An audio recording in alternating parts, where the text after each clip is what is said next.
আলু আলু হচ্ছে এমন একটা সবজি যার জনপ্রিয়তা আকাশ ছোঁয়া। দেশে বিদেশে হাজারো রেসিপি ছড়িয়ে রয়েছে। তার মধ্যে বিদেশি এই রেসিপিটা কিন্তু ভারতীয়দের বেশ মন জয় করে নিয়েছে। আর রেস্টুরেন্টে গেলে বাচ্চা বুড়ো সকলের প্রথম পছন্দের তালিকায় কিন্তু এটা থাকে।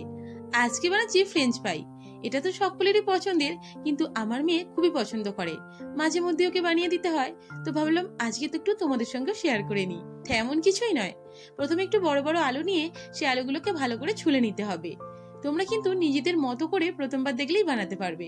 প্রথমবার রেস্টুরেন্টে এই ফ্রেঞ্চ ফ্রাই খাওয়ার পর বারবার মনে হয়েছে বাড়িতেই বানাতে হবে, আর তারপর থেকে বহুবার বানানো হয়েছে। বাড়ির সকলেরও খুব পছন্দ হয়েছে, কিন্তু তোমাদের সঙ্গে শেয়ার করে ওটা হয়নি, তো ভাবলাম আজকে একটু শেয়ার করেই দিই।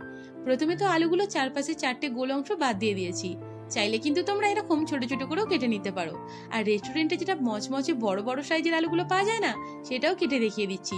এরকম লম্বালম্বি ভাবে কাটলে আলুগুলো একেবারে রেস্টুরেন্টের মতো লম্বালম্বি হয়, আর এটা কিন্তু খেতে দুর্দান্ত হয়। আমি তো চটপট করে দুরকম করে কেটে নিচ্ছি। তোমরা কিন্তু চাইলে বঁটি দিয়েও কেটে নিতে পারো, আমার তো বঁটি দিয়েই সুবিধা হয়, কিন্তু তোমাদেরকে দেখাবো তাই জন্য একটু ছুরি দিয়েই কাটলাম। আলু কাটা কমপ্লিট। এবার আলুগুলো ভালো করে ধুয়ে নেবার পালা।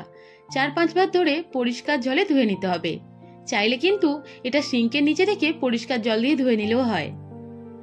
আলুর মধ্যে থাকা সাদা যে ভাবটা থাকে সেটা যতক্ষণ না পরিষ্কার হয়ে যাচ্ছে ততক্ষণ পরিষ্কার করে ধুয়ে নিতে হবে। আমি তো এখানে 4 বার পরিষ্কার জল দিয়ে ধুয়ে নিয়েছি। গ্যাস জ্বালিয়ে একটা জল ভর্তি পাত্র বসিয়ে দিয়েছি, আর তাতে দিয়ে দেবো পরিমাণ মতো লবণ। জলটা একটু ফুটে এলে আগে থেকে কেটে রাখা আলুগুলো ওতে দিয়ে 2 মিনিটের মতো একেবারে ঘড়ির কাঁটা ধরে সেদ্ধ করে নেব।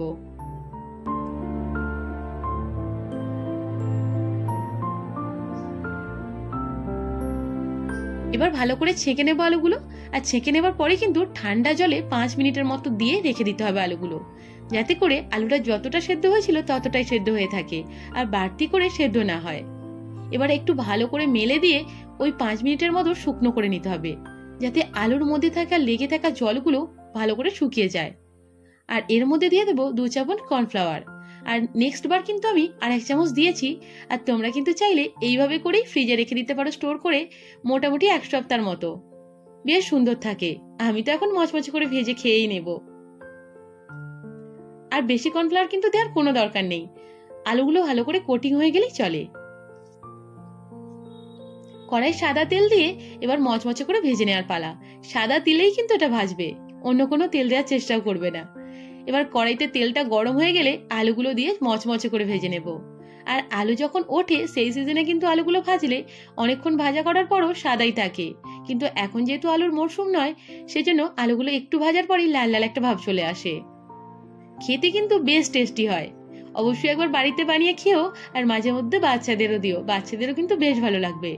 অল্প অল্প করে দিয়ে মোটামুটি 3 বারের মতো আমি দিয়ে ভালো করে ভেজে নিয়েছি আলুগুলো। বেশ ডুবো তেলে ভাজলে মচমচে করে ভাজাও হয়, একেবারে রেস্টুরেন্টের মতো। ভাজা হয়ে গেলে এর সঙ্গে একটু চাট মশলা আর একটুখানি বিট লবণ ছড়িয়ে দেবো। আলু ভাজাগুলো ঠান্ডা না করে বিট লবণ দিলে কিন্তু চটপট করে আলুগুলো নিংড়িয়ে যায়। এটা কিন্তু মিয়োনিজ আর টমেটো সসের সঙ্গে দারুণ লাগে। বাচ্চাদের তো ভালো লাগবেই, আর তোমরাও বানিয়ে খেয়ে দেখো, সকলের ভালো লাগবে। আর তোমাদের কেমন লাগলো আজকের এই রেসিপিটা অবশ্যই কিন্তু কমেন্ট করে জানাতে ভুলবে না। ভালো লাগলে একটা লাইক করে দিও, আর চ্যানেলটাকে সাবস্ক্রাইব করে পাশে থাকার অনুরোধ রইল। সকলে অনেক ভালো থেকো। টাটা।